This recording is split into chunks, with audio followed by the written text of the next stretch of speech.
উত্তরবঙ্গের পরিস্থিতি আপনারা যা অবস্থায় রয়েছেন, মানে আমরা মর্মাহত। তার উপরে দাঁড়িয়ে যারা ত্রাণ দিতে যাচ্ছে তাদের মারধর করা হচ্ছে, এবং শুধু তাদের নয়, তাদের সিআইএসএফ যারা, কেন্দ্রীয় বাহিনী যারা, আধা সেনা যারা, তাদেরকে ফেলে পেটানো হচ্ছে। এটা কোন বাংলা আমরা দেখছি? এটা কোথায়? আইন শৃঙ্খলা বাদ দিয়ে দিলাম স্যার, বেসিক হিউম্যানিটি কোথায় গেল বলুন স্যার? আসলে দেখো, গণতন্ত্র তো গর্তে ঢুকে গেছে তৃণমূলের আমলে। আর সবচেয়ে বড় কথা, আজকে মমতা বন্দ্যোপাধ্যায় কেন গেলেন খগেন মুর্মুকে দেখতে?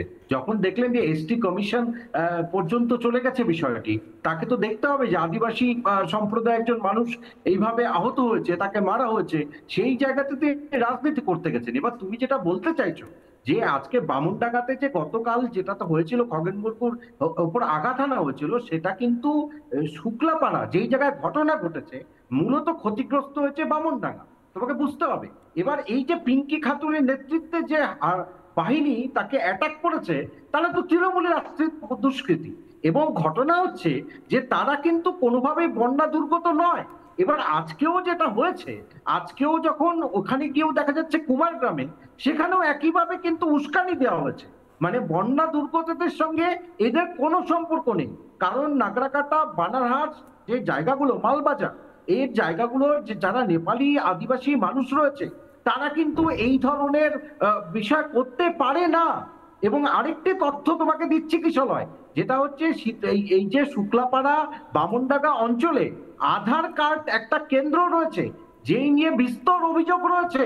এবং মাল পৌরসভার একজন কর্মী প্রসেনজিৎ দত্ত ভুয়ো শংসাপত্র বানিয়েছিল, সেই নিয়ে এখনো সেটা বিচারাধীন এবং সেখানে চেয়ারম্যান সাসপেন্ড। সুতরাং ভুয়ো আধার কার্ডের যে বিষয়টা, সেটা এই অঞ্চলে টেন্টেকলস এর মতো ছড়িয়ে গেছে। সুতরাং যারা আঘাত করছে এরা আশ্রিত দুষ্কৃতী।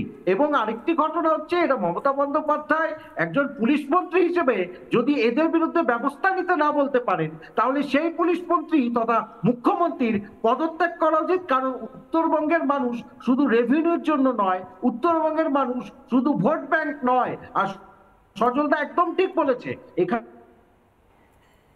একমাত্র আমি যেটা বলছি, বামনডাঙ্গা যে অঞ্চলটা, আমি বারবার স্পেসিফিক বলছি, আর কুমারগ্রামে আজকে যেটা হয়েছে, সেই অঞ্চলে বন্যা দুর্গত মানুষ এরা নয়। বন্যা দুর্গত মানুষ ত্রাণ চাইছে, বহু জায়গায় তারা অভুক্ত রয়েছে। তাদের বানাহাটে বহু জায়গায় যেখানে ব্রিজ ভেঙে গেছে, তাদের মাথার উপরে কোনো ছাদ নেই। সুতরাং তারা চাইছে এখানে আসুক ত্রাণ। কিন্তু যখনই দেখা যাচ্ছে যেখানে শঙ্কর ঘোষ এবং খগেন মুর্মু এবং আজকে যখন এই কুমারগ্রামের ঘটনা, তখনই তারা বুঝতে পারছে তৃণমূল কংগ্রেস যে আজকে তাদের মাটি সরে যাচ্ছে। কারণ তারা তো মুখ্যমন্ত্রী তো কার্নিভালে নাচছিলেন, তিনি তো ঢাক বাজাচ্ছিলেন, তিনি তো উত্তরবঙ্গ শুধুমাত্র ঘুরতে আসার জন্য, উত্তরবঙ্গ বেআইনি রিসোর্ট তৈরি করার জন্য, উত্তরবঙ্গ বাস্তুতন্ত্রকে নষ্ট করার জন্য জায়গা। তৃণমূল কংগ্রেসের তো এই একটা প্রধান উদ্দেশ্য। সুতরাং সেই জায়গা থেকে কিশলয়, উত্তরবঙ্গের মানুষ কিন্তু নিরানন্দে রয়েছে। সেটা কিন্তু পুলিশ মন্ত্রী তথা মুখ্যমন্ত্রী তিনি যেটা করছেন, আজকে যাদের দিয়ে আক্রমণ করাচ্ছেন, যে পিঙ্কু খাতুন, সেখানে একটা বিশাল রকমের ভুয়ো শংসাপত্র তৈরি হচ্ছে।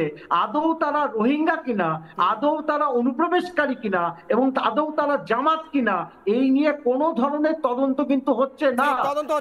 সঙ্গে থাকুন সুকান্ত বাবু, সজল বাবু। আমি নানা ধরনের কন্টেন্ট দেখার জন্য লাইক করুন, শেয়ার করুন আমাদের ফেসবুক পেজ, সাবস্ক্রাইব করুন আমাদের ইউটিউব চ্যানেল। পাশাপাশি অন্যান্য ব্রেকিং নিউজের জন্য অবশ্যই চোখ রাখুন রিপাবলিক বাংলায়।